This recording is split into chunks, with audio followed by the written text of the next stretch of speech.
Se você tem a Bíblia aí com você, quero te convidar a abrir em Gálatas, no capítulo 2, no versículo 11. Gálatas, capítulo 2, versículo 11. Vamos ler até o versículo 16. Quando, porém, Cefas veio a Antioquia, resisti-lhe face a face, porque havia se tornado repreensível. De fato, antes de chegarem alguns da parte de Tiago, ele comia com os gentios. Quando, porém, chegaram, começou a afastar-se e, por fim, separou-se, temendo os da circuncisão. E também os demais judeus se fizeram hipócritas juntamente com ele, a ponto de o próprio Barnabé ter se deixado levar pela hipocrisia deles. Quando, porém, vi que não procediam corretamente segundo a verdade do Evangelho, eu disse a Cefas na presença de todos: se você, que é judeu, vive como gentio e não como judeu, por que quer obrigar os gentios a viverem como judeus? Nós, judeus, por natureza, e não pecadores dentre os gentios, sabendo, contudo, que o homem não é justificado pelas obras da lei, e sim mediante a fé em Cristo, também temos crido em Cristo Jesus, para que fôssemos justificados pela fé em Cristo e não por obras da lei, pois por obras da lei ninguém será justificado. Essa é a palavra do Senhor, amém? Pai, obrigado pela sua palavra para nós. Eu oro em nome de Jesus pedindo que o Senhor abençoe esse momento agora. Que tanto o ato de falar a palavra como ouvir, essas duas realidades sejam abençoadas. Que o Senhor conceda espírito de sabedoria e de revelação para que te conheçamos mais o Evangelho, conheçamos mais Jesus. É o que nós te pedimos em teu nome. Amém. Irmãos, eu quero falar hoje com vocês sobre esse momento aí, eu queria enfatizar esse momento que Paulo confronta Pedro em relação a ele não se assentar junto com os gentios. Nós estamos fazendo essa série em Gálatas, quando eu estou pregando, eu estou fazendo essa série em Gálatas, e se nós continuássemos os próximos versículos, a partir do 17, ele entra em várias doutrinas da justificação pela fé, e isso nós vamos falar no próximo sermão. Mas, antes, tem um fato, tem um acontecimento que Paulo mostra. E esse acontecimento, se eu pulasse rapidamente para as doutrinas, ia perder o contexto. E se eu falasse os dois ao mesmo tempo, ia ficar tão comprido que um culto não ia dar certo. Então, o que acontece? Na parte anterior, que nós estávamos lendo, no capítulo 2 ainda, mas lá a partir do versículo 1 até o versículo 10, é o momento que conta que Paulo foi até um lugar onde Pedro estava. E lá nesse lugar, eles conversaram sobre o Evangelho, sobre a circuncisão, sobre as doutrinas do Evangelho. Agora aqui é o contrário. Agora aqui Pedro foi até um lugar onde Paulo estava. E em qual contexto se dá toda a discussão? Em relação à mesa. Se sentar à mesa. Isso pode ter ligação tanto com a ceia, mas possivelmente está falando também sobre o ato mais simples de sentar e comer com alguém. Tá? Então, o problema aqui que Paulo está apresentando se passa na mesa porque, imagina como é que aconteceu. Pedro é um judeu. Existe um costume, no contexto de Pedro, de judeus não se sentarem para comer com os gentios. Esse costume, ele veio da Bíblia? Não. Por quê? Na Bíblia, talvez eu tenha lido errado o Antigo Testamento. Eu preciso ler de novo. Mas eu não achei ainda uma lei que fica explícito dizendo que não é para sentar com os gentios e comer assim tão objetivamente. Talvez tenha e tenha passado batido para mim. E eu não estou aqui dizendo que eu tenho certeza de tudo. Mas o que me parece é que, baseado nas leis de alimentação e de purificação, para que não se cometesse a possibilidade de ter alguma impureza, então já se evitava o contato de sentar à mesa com os gentios, não porque sentar-se à mesa em si era o maior problema, no sentido do ato de comer, mas da possibilidade de você ser contaminado em relação àquelas impurezas que o Antigo Testamento fala. E é claro que tem a questão cultural. Acho que você já deve ter ouvido falar sobre isso. Que nos povos do Oriente Médio, essa cultura de você se assentar para você comer com alguém demonstra muita intimidade, demonstra muita parceria e comunhão. Pedro estava fazendo isso. Pedro estava comendo com os gentios, porque, óbvio, eram parte da igreja. Então ele tinha comunhão com os irmãos.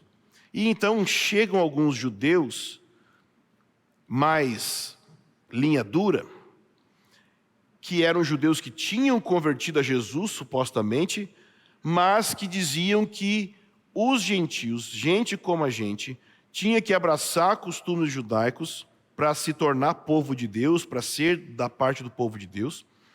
E Pedro fica constrangido com a presença desses irmãos e ele simplesmente passa a não se sentar mais para comer com as pessoas, com os gentios. Imagina que constrangimento a igreja passou. Só que foi tão grande o problema que ele diz o seguinte: o próprio Barnabé começou também a não se sentar com os gentios. Quem é Barnabé? É um parceiro de Paulo do ministério. Então é alguém que estava em alta consideração. Então, o problema foi alto, o problema foi grande. E por isso, Paulo teve que confrontar Pedro, porque ele estava gerando aquele problema todo na igreja.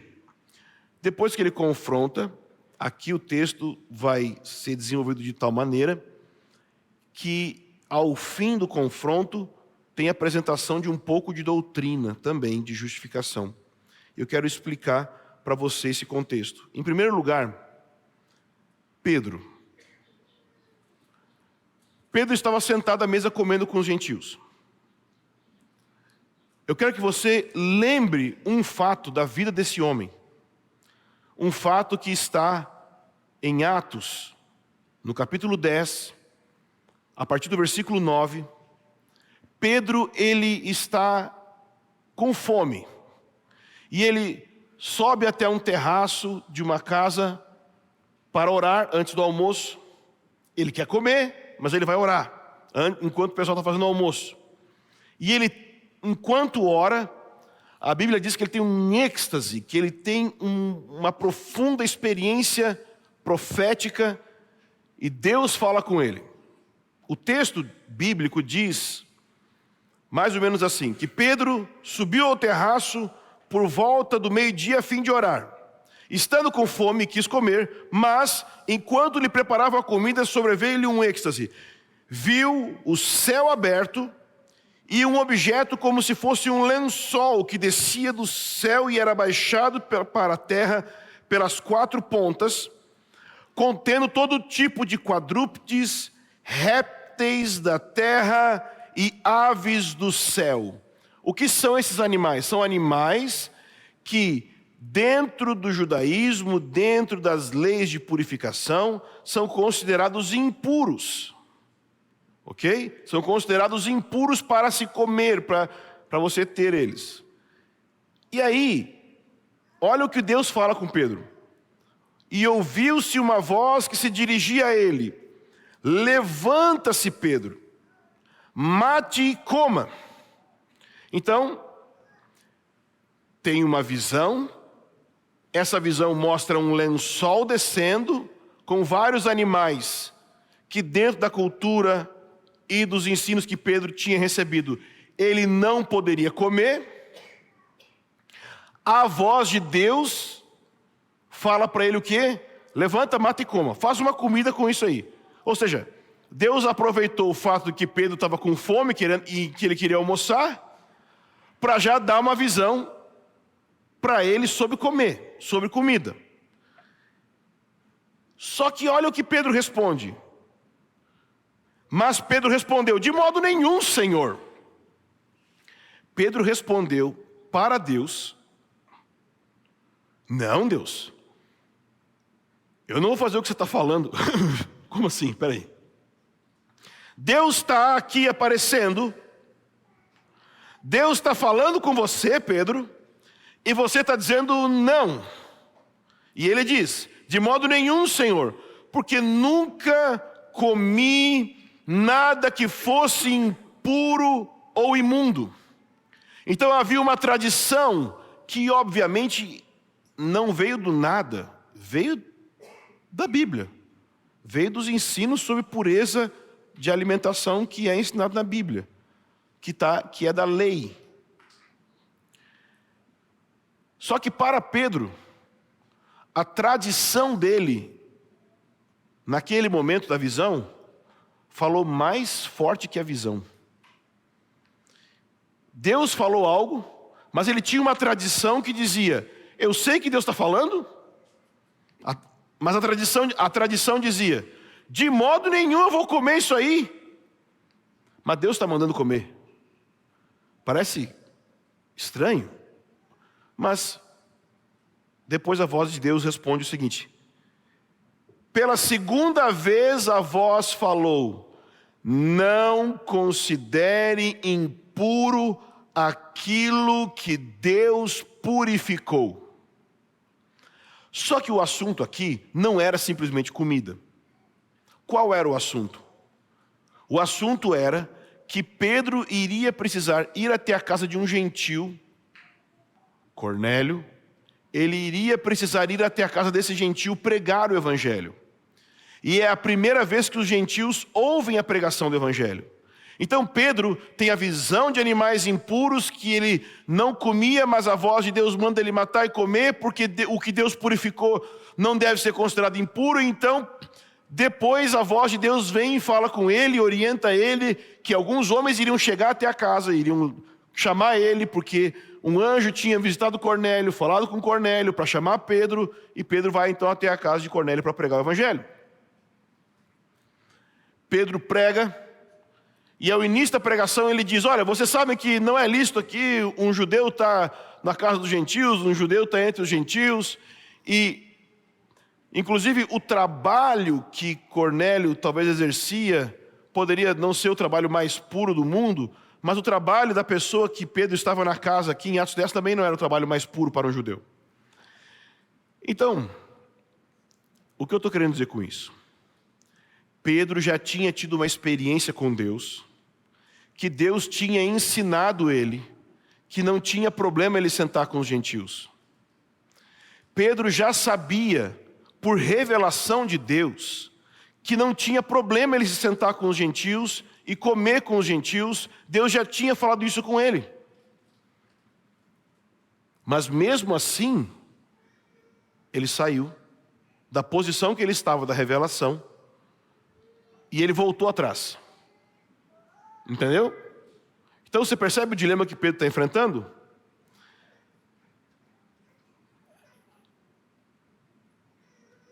Em que cidade que isso está acontecendo? Você leu ali no texto? Diz assim, versículo 11: quando, porém, Cefas veio a Antioquia. Antioquia é a primeira cidade, é a primeira vez que os irmãos, os discípulos, são chamados de cristãos. Então, era um centro da palavra, era um centro do cristianismo. Só que ao mesmo tempo chegam esses que o texto fala que eram da parte de Tiago. Não diz que Tiago enviou esses homens, tá? O versículo 12 diz que quando chegaram alguns da parte de Tiago, não está dizendo que Tiago enviou, mas que talvez eles eram pessoas que seguiam a linha de Tiago, que ouviam Tiago, que gostavam de ouvir esse líder da igreja de Jerusalém. Esses, Atos capítulo 15 vai falar sobre eles. Basicamente, o que eles ensinavam? Eles ensinavam assim, ó: basta receber Jesus e mais algumas coisinhas. Basta você receber Jesus e obedecer mais algumas regrinhas, e você vai ser aceito. E isso, muitas vezes, talvez você já pregou para você mesmo e para outros. Jesus basta, mas tem que vestir dessa forma. Jesus basta, mas tem que ouvir esse tipo de música. Jesus basta, mas tem que ser dessa forma. Jesus basta ou não basta? É uma contradição. O que é que esses judaizantes estavam fazendo? Sabe, eu gosto muito de tomar whey protein. O que é whey protein? É proteína. E basicamente, por que a gente toma whey protein? Você sabe? Tem gente que não imagina por que toma. A gente toma whey protein porque a quantidade de proteínas que você precisa para você construir músculo normalmente, e não ficar só construindo gordura, a quantidade de proteína que você precisa é maior do que a quantidade de proteína que você consome. Se você fosse consumir, porque de onde é que você vai pegar a proteína? Da carne.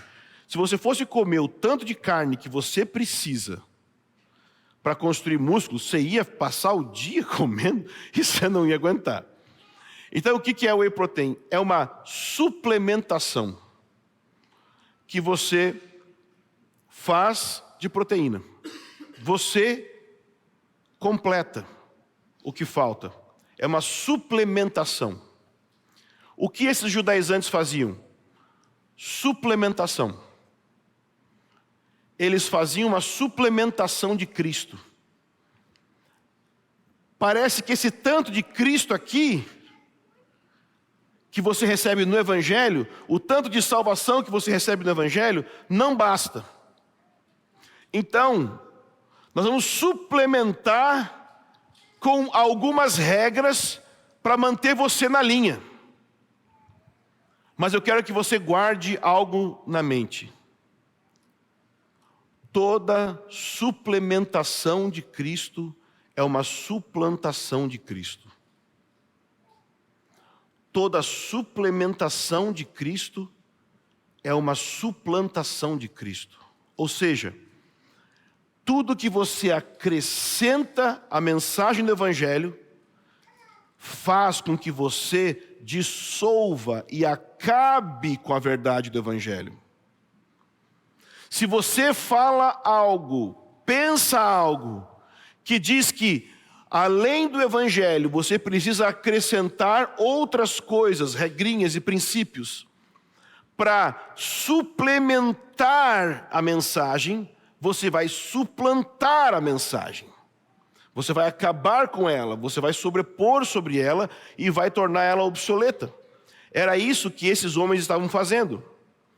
E o texto vai falar o seguinte. No versículo 12, olha comigo.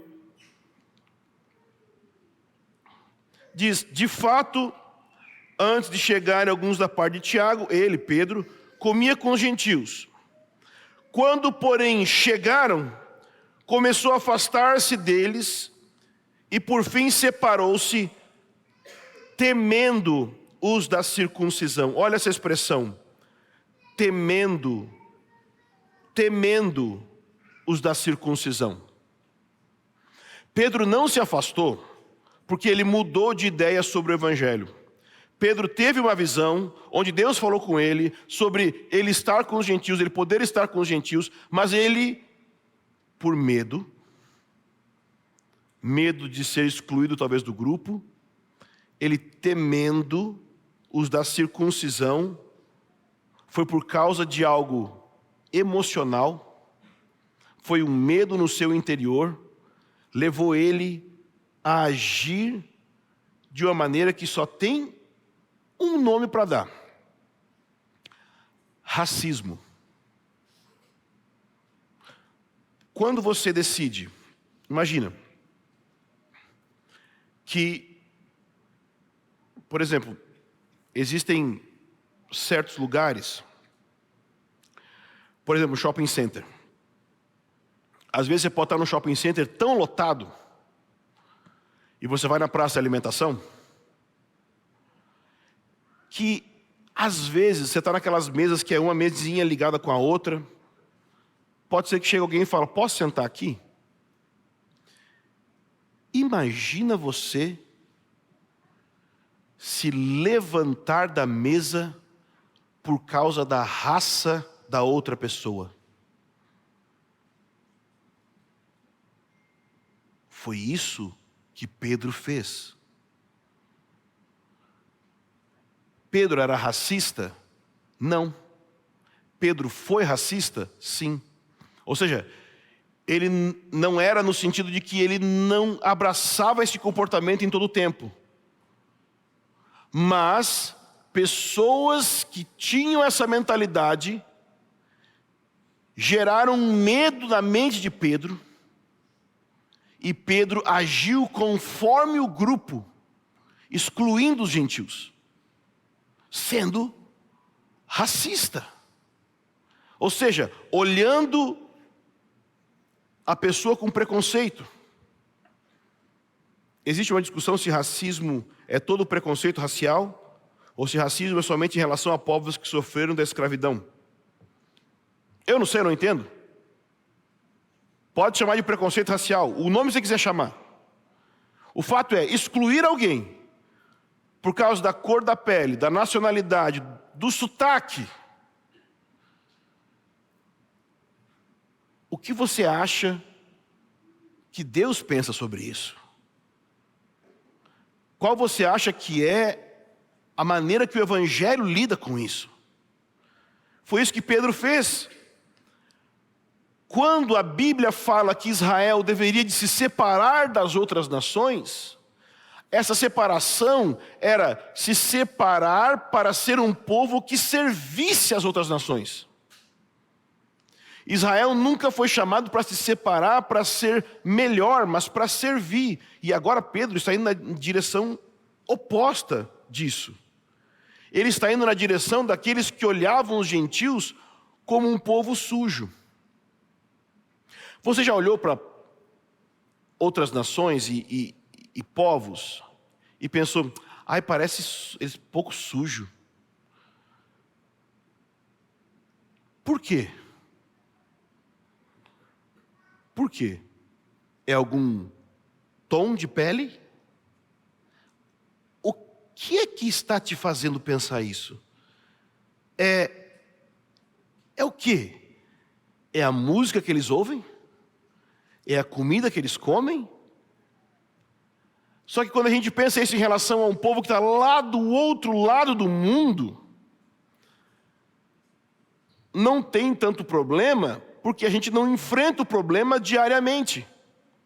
A questão é que essa mesma coisa acontece na vida da igreja, porque foi isso que aconteceu.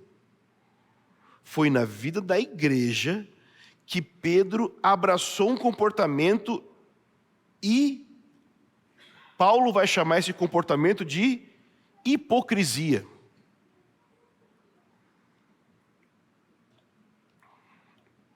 Olha o que ele diz. Versículo 13. E também os demais judeus se fizeram hipócritas, juntamente com ele o próprio Barnabé, também deixando-se levar pela hipocrisia deles. Essa palavra hipocrisia, ela é muito interessante, porque é a palavra para máscara ou atuação em grego. Porque na Grécia Antiga, você não tinha maquiagem como a gente tem hoje para um teatro, que a pessoa fica maquiada e faz um personagem. Então como é que eram os personagens no teatro? A pessoa tinha uma varetinha e na ponta da varetinha tinha uma máscara. E ela segurava essa varetinha com a máscara para que enquanto ela atuasse, soubessem que ela está interpretando aquele personagem. A palavra para essa máscara é hipocrisia. É atuar. É você agir de um jeito externamente que está em desacordo com algo interno. Ou seja, é um ator. O que é que Paulo está dizendo aqui? Pedro, você não crê nisso. Você não acha que tem que se separar dos gentios. Eu te conheço. O verdadeiro Pedro não pensa isso. O verdadeiro Pedro, até agora há pouco, estava sentado aqui com os demais gentios, comendo. Você está fazendo isso por medo deles, por medo desses caras. É isso que está acontecendo. Paulo está falando que aquilo que Pedro está fazendo é uma cena, é um teatro. Teatro por causa de um grupo. Teatro por causa de medo. Ele fala: quando, porém, versículo 14, vi que não procediam corretamente segundo a verdade do Evangelho. Ou seja, essa palavra aqui de proceder corretamente é da onde vem a palavra ortodoxia. Quando, porém, vi que não procediam corretamente, perdão, a palavra verdade, né, do Evangelho. Segundo a verdade do Evangelho, você tem o Evangelho, ok? Mas você tem a verdade do Evangelho. O Evangelho é a mensagem. A verdade do Evangelho é, uma vez que tem essa mensagem, o que eu concluo? Jamais a conclusão deveria ser não se sentar na mesa com quem é diferente. Jamais a conclusão deveria ser Pedro fazer isso. A conclusão deveria ser o quê? Sentar-se, porque ele teve uma visão, inclusive, que dizia que ele deveria estar sentado na mesa, que ele deveria estar junto com os outros. O Evangelho tem uma verdade. E Pedro não estava, como Paulo diz, andando de acordo com a verdade que o próprio Pedro cria. Por isso ele chama de hipocrisia. Você percebe o que está acontecendo aqui? Então, Paulo confronta. E olha como é que é o confronto. Eu disse a Cefas na presença de todos. Já parou para pensar nisso? Imagina se eu começo a agir de uma maneira que não condiz com o Evangelho, e o Ivo levanta na frente de todos vocês e me confronta. Que falta de educação. E eu falar: nossa, cadê Mateus 18 aí? Não teve. E aí? A gente está louco por uma imagenzinha. Vamos preservar. Tem uma coisa pior do que Paulo ter confrontado Pedro. É ele estar escrevendo para que milhares de anos fique registrado que isso aconteceu. Ele não só confrontou, ele falou quem ele confrontou, ele deu o nome do cara. Que hoje em dia, não, só confronta as ideias, não pode falar o nome. E deixou registrado para que para sempre isso ficasse na história. Nós amamos política. Aquela coisa no sentido de ninguém aqui fala contra ninguém. Mas confronto é necessário quando a verdade do Evangelho está sendo deturpada. Não é qualquer confronto, por qualquer motivo. Mas você entende que isso é a última coisa que uma denominação ia querer? Que líderes dentro dela se confrontem abertamente um contra o outro em relação à verdade do Evangelho? E aí se cria uma máfia onde todos se protegem, mas o Evangelho vai para fora. O Evangelho fica de fora. O Evangelho vai para o lixo. É por isso que Paulo confrontou. Não é porque ele tinha um simples ímpeto de confrontar Pedro aleatoriamente. Não, ele confrontou Porque caso ele não fizesse, o problema era o evangelho da igreja. A fé em Jesus. É isso que estava sendo questionado com a atitude de Pedro. O racismo joga para fora o evangelho da igreja. Uma igreja que concorda, que dá para dividir os irmãos, e eu não quero sentar com esse irmão, eu não quero ficar com esse irmão, por causa da música que ele ouve, por causa da roupa que ele veste, por causa do jeito que é o sotaque dele. Qualquer coisa que a gente tenha que nos divida dos irmãos, ou, vamos colocar de um outro jeito para melhorar, qualquer coisa que nos una, que não seja Cristo, implica que de alguma forma tem outra que exclui, que não é Cristo. Existe sim base para excluir.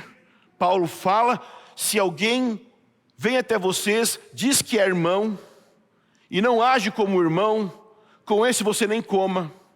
Então a Bíblia fala sobre isso, ok? Mas, o que forma seu grupo de amigos?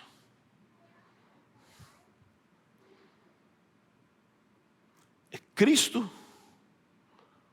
ou uma preferência cultural? E aí tem várias formas de preferências. Mas tudo aquilo que você usa para incluir vai ser o que você vai usar para excluir. São os padrões, parâmetros de valores semelhantes. Será que sua inclusão é por causa de Cristo?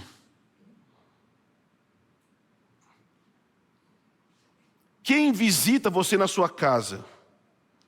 Quem você visita? Quem você tem prazer em estar junto?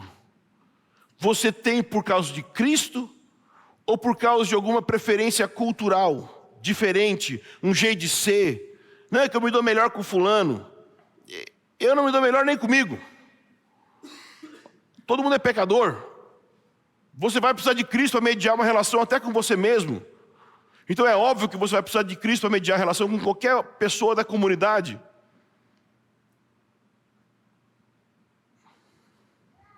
Se você é judeu, Pedro, e você vive como um gentio e não como judeu, por que quer obrigar os gentios a viverem como judeus? Ou seja, por que você quer que todo mundo ande igual a você? Por que para sentar na sua mesa tem que ser parecido com você, Pedro? Por que você é o parâmetro e não Cristo? Esse é o confronto que Paulo está trazendo. Se você usar roupa parecida com a minha, então você senta na minha mesa. Se você ouvir as músicas parecidas com a minha, se você tiver um sotaque parecido com o meu, se você tiver preferências externas, se você tiver uma cor de pele, uma descendência parecida com a minha, então você tem preferência na minha mesa, caso contrário, não. É isso que aconteceu aqui.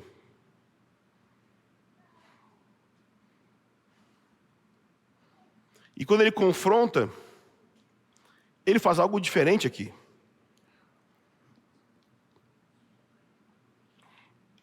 Porque se você confrontasse alguém por esse problema, ou por qualquer outro, como é que você confronta? Geralmente a gente confronta assim. Olha, isso aqui está errado, e o certo é esse aqui. Paulo faz uma coisa mais profunda que isso.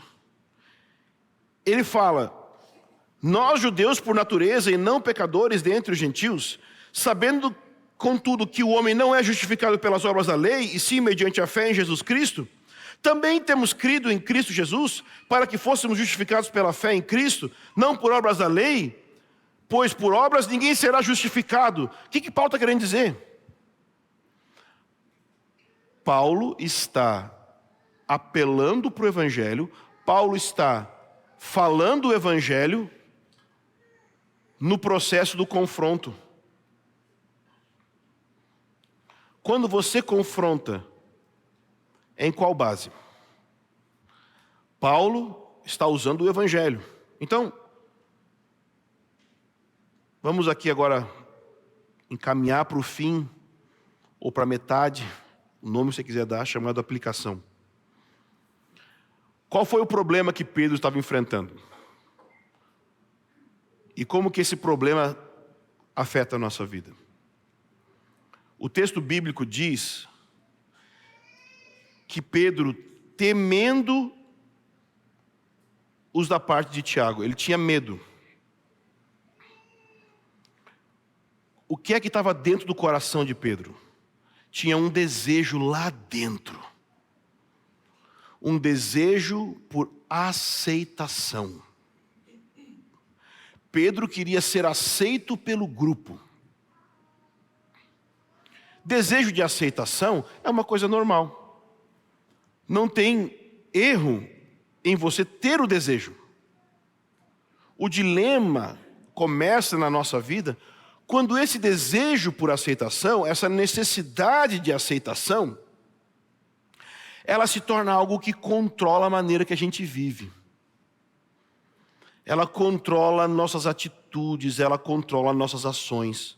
Porque, na prática, todo ser humano nasce dependente, precisando de grupo, de pessoas, de afirmação. Isso é do ser humano. Deus não está contra isso. Ok? Você ter essa necessidade de aceitação não é nenhum problema. Isso, inclusive, te guarda, por exemplo, de sair andando nu na rua. Por quê? Porque o grupo que você faz parte é o grupo das pessoas que usam roupas. Olha que legal. Então o desejo de aceitação tem alguma validade. Não é bom? A vergonha, aí nesse sentido, tem uma validade. Muito bom. Você perder toda necessidade de aceitação, imagina o que você ia fazer.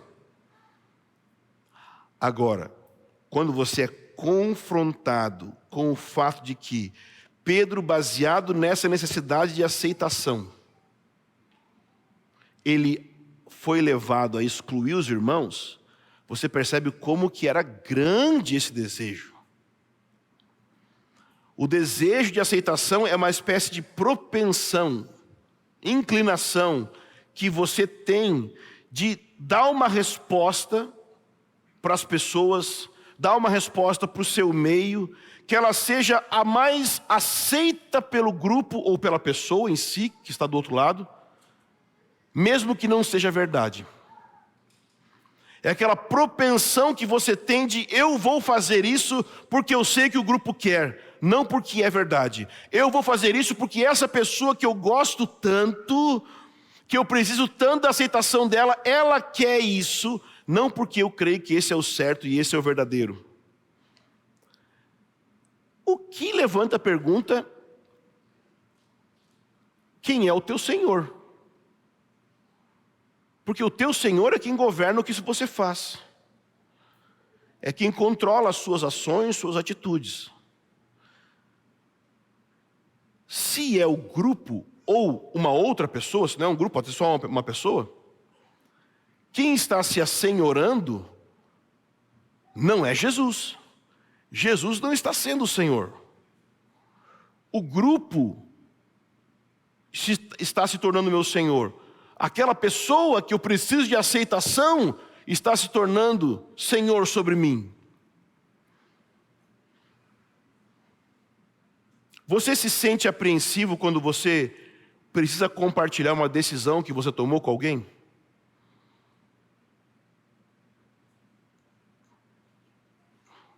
Porque se você sente medo, por exemplo, de compartilhar uma decisão que você tomou com uma outra pessoa, possivelmente é porque você está temendo a aceitação ou a rejeição dessa pessoa. Você evita expressar a sua opinião com medo de desagradar as pessoas? Você já colocou a necessidade de outras pessoas na frente das suas, mesmo que isso te prejudicasse de maneira insalubre?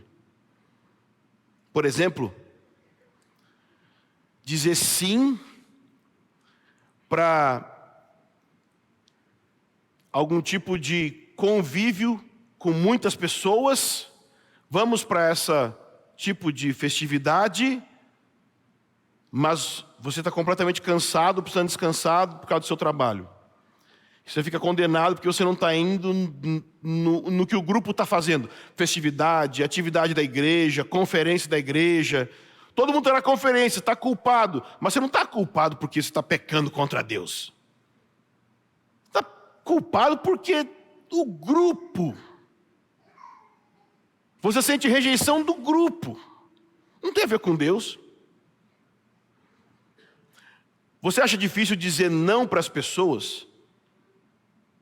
Você acha difícil dizer não, mesmo quando isso às vezes vai contra algum tipo de valor ou crença que você tem?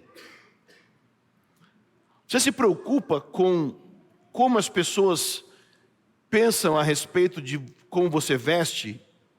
E você pensa nisso excessivamente? Você se preocupa com a opinião das pessoas? Isso te incomoda? O jeito que as pessoas vão pensar sobre como você veste te incomoda? Porque essa pessoa que te incomoda te controla. Você é controlado pelo gosto da outra pessoa. Você não tem um gosto pessoal. Vou falar uma coisa aqui que não vai ter aplicação talvez para algumas pessoas, mas para o Gen Z vai ter muito. Você sente necessidade de postar alguma coisa na sua rede social e fica desanimado quando não tem engajamento, muito comentário, muito like? Talvez para muitos de vocês não vai ter sentido, mas eu sei que para alguns vai ter muito. Aquela necessidade de que o seu post seja muito comentado e todo mundo curta. Meu Deus, que maravilha isso aqui. Sucesso. Mas não é só sucesso no sentido de fiz algo produtivo. É sucesso de fui aceito pelo grupo. Não é para menos que nós temos adolescentes que estão cometendo suicídio por causa da rejeição experimentada em rede social.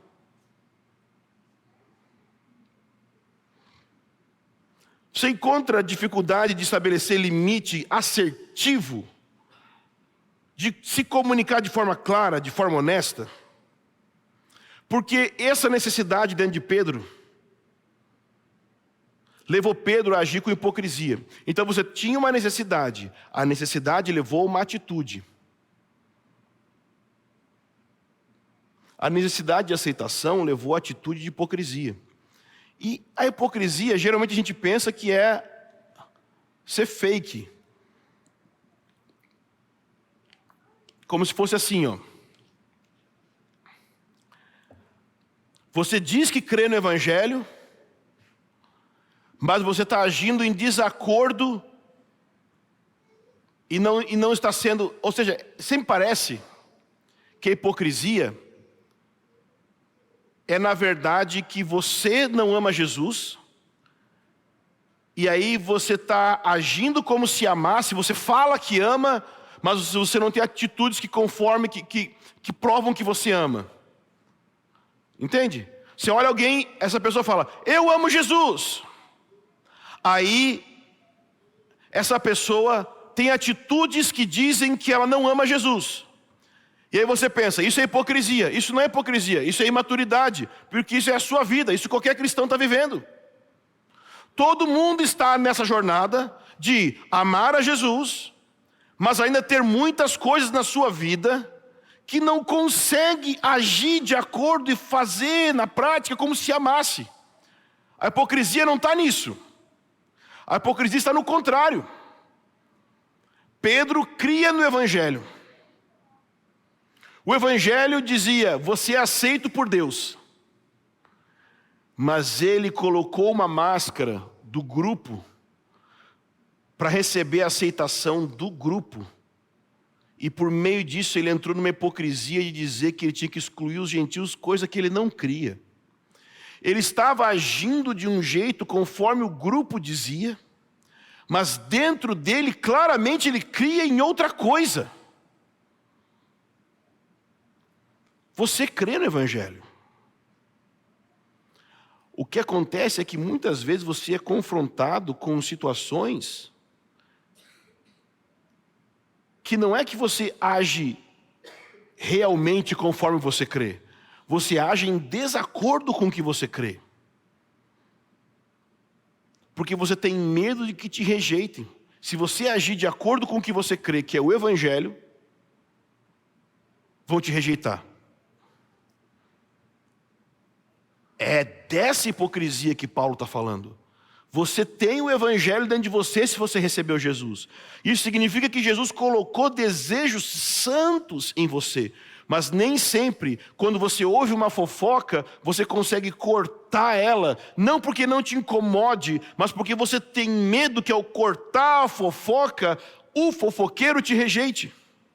Fora o medo de que ele faça fofoca de você, né?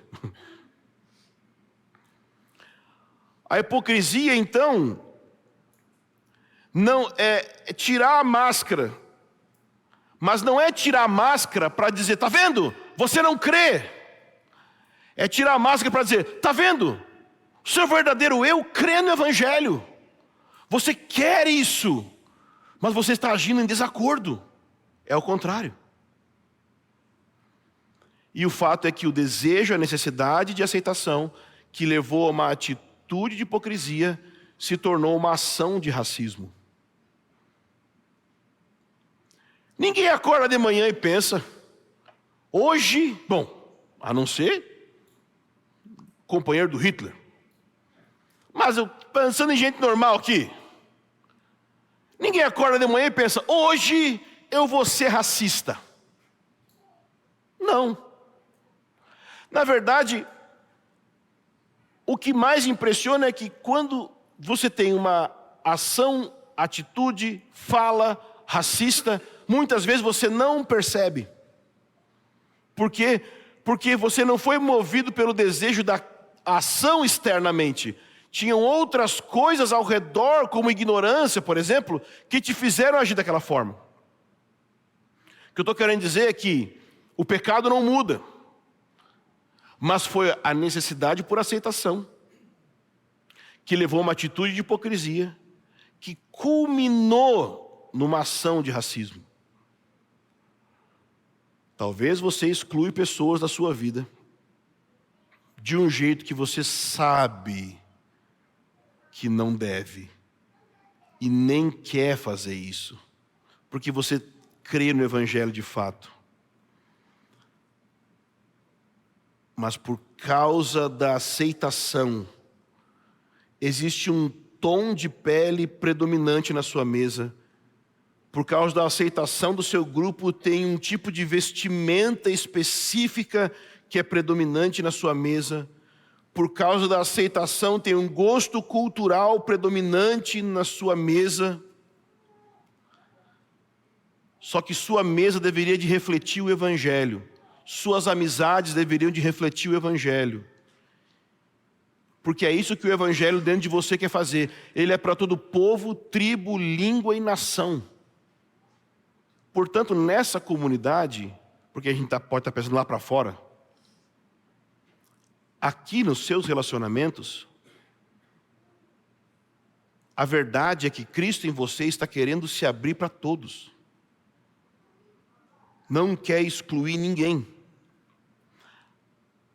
Agora, qual é a solução desse problema todo? A gente só colocou o problema aqui. Paulo não coloca a solução algo do tipo, haja certo. Toma vergonha na cara, viu? E agora começa a fazer tudo certinho. A solução que Paulo deu, Paulo mostrou o Evangelho para Pedro, ao invés de um código de conduta. E foi porque Paulo mostrou o Evangelho que ele foi ouvido. E é por isso que muitas vezes nós não somos ouvidos quando nós confrontamos. Porque nós confrontamos com um código de conduta, ao invés de mostrar o Evangelho e falar, você está percebendo que não está em acordo com o que você mesmo crê do Evangelho? É essa maneira que nós confrontamos. Nós mostramos para a pessoa, não um simples código de regras de como ela deveria de estar agindo. Nós apresentamos o Evangelho, porque é disso que toda alma e coração tem fome. É perguntar em cada circunstância, onde é que está o Evangelho nessa situação aí? Como é que o evangelho se encaixa? Talvez está parecendo que o evangelho está sendo jogado para fora, então vamos botar ele e trazer ele de volta. E mais especificamente, dentro do evangelho, Paulo trouxe uma doutrina: justificação.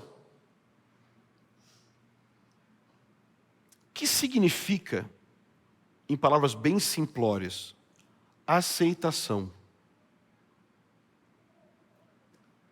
Qual é a solução para a alma carente de Pedro que precisa de aceitação? É a doutrina da justificação. Porque ela nos ensina que quem foi aceito por Cristo pode ser então liberto do vício de buscar aceitação nos outros. Quando você sente essa aceitação de Jesus chegando na sua vida, ela vai quebrando as correntes de ter que ser controlado pelo like de alguém, pelo sorriso de alguém, se alguém gostou da sua roupa, do seu jeito, da sua voz, seja o que for. Eu falo como alguém extremamente doente em recuperação nessa área. Não falo como alguém que está, poxa, eu não preciso de aceitação de ninguém, eu sou o herói aqui, me imitem. Não, deixa eu te contar. Quando eu tive minha crise, que não é só uma crise, mas é uma espécie de surto de que a gente chama de hipomania, que é uma parte da bipolaridade. Não fui até agora diagnosticado oficialmente como bipolar, mas sempre tive TDAH e por causa da medicação, eu tive uma reação da medicação que por 7 dias o pastor ficou maluco. Já passou, quanto tempo já passou, Ivo? 2 anos já, né? Graças a Deus. Quase 2 já, né? Foi dada uma medicação para mim para que bloqueasse os efeitos que eu estava sofrendo. E essa medicação, para que bloqueasse os efeitos da crise que eu estava passando. E essa medicação me colocava para dormir. Só que eu não sabia, depois a psiquiatra já tinha avisado a Carol, ou o psiquiatra tinha avisado a Carol, que nesse estágio, a pessoa, e com aquela medicação, geralmente sonha os sonhos mais terríveis da sua vida, porque sonha com seus maiores medos. Eu não sabia disso. Eu tive uma sequência de sonhos todos iguais, que duraram semanas. A sequência do sonho: chegavam vocês da comunidade, os líderes, e diziam: não dá mais para conviver com você. A gente precisa ir embora e deixar você. Passou não sei quantos dias. Pego no sono de novo. Carol e as crianças no sonho: nós temos que deixar você. Não dá mais para ficar com você. Foram embora. E aí, você lembra? Não sei se você lembra, quando a gente foi viajar para os Estados Unidos, eu estava lá nos Estados Unidos ainda, naquele motorhome que a gente fez o vídeo. E eu tive o último sonho. Minha mãe, a última pessoa que ia me abandonar no mundo, não dá mais para conviver com você. Eu lembro da dor da solidão, da minha própria mãe me deixar naquele sonho. E ali eu percebi, a fome da aceitação, no fim das contas, é somente o medo da solidão. Você é rejeitado, quando te rejeitam, te deixam. Você não faz mais parte do grupo. O medo não é simplesmente que eu não sou aceito, é que se eu não for aceito, eles vão me deixar, eu não vou ter ninguém. O que acontece? O que acontece é que se você foi aceito por Cristo, Ele sempre vai ser sua companhia. Eu não estou falando como alguém que sabe como se dar bem e não está sofrendo. Mas eu sou só aquele mendigo que achou lugar para saciar a alma. Jesus é a fonte de aceitação inesgotável. E quando nós recebemos a aceitação de Cristo, nós não precisamos de aceitação do outro e do grupo como uma espécie de vício que nos controla. E para encerrar, deixa eu falar uma coisa. Talvez você se sinta assim, meio desencorajado hoje. Deixa eu te encorajar com algo. Pedro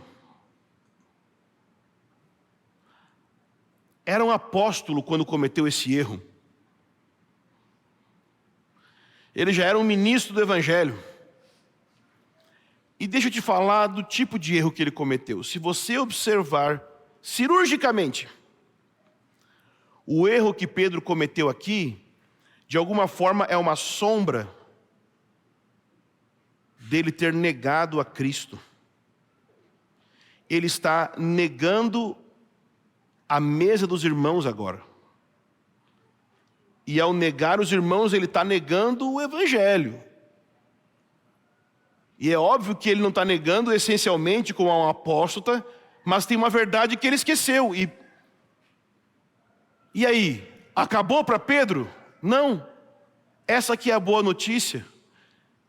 O Deus que começou a tratar com Pedro, que negou a ele, continuou tratando para o resto da vida. Ele continuou lutando e Deus não abandonou ele, continuou tratando ele até o fim nessas áreas. Talvez você olhe para algumas áreas da sua vida e parece que elas são sinal de que Deus não está com você. Eu quero te falar, Deus está. Ele não desiste. Não desista você também, porque Deus não vai parar. Pedro já era um líder. Cara, não é para você estar cometendo um negócio desse. Cristo é o único herói da Bíblia. Pedro não é o grande herói, Paulo não é o grande herói, e você não vai ser o grande herói. O único herói é Jesus. E que Ele receba hoje toda a glória por nos aceitar, por nos preencher e por nos fazer uma família que pode aceitar uns aos outros por causa disso. Amém? Vamos ficar em pé?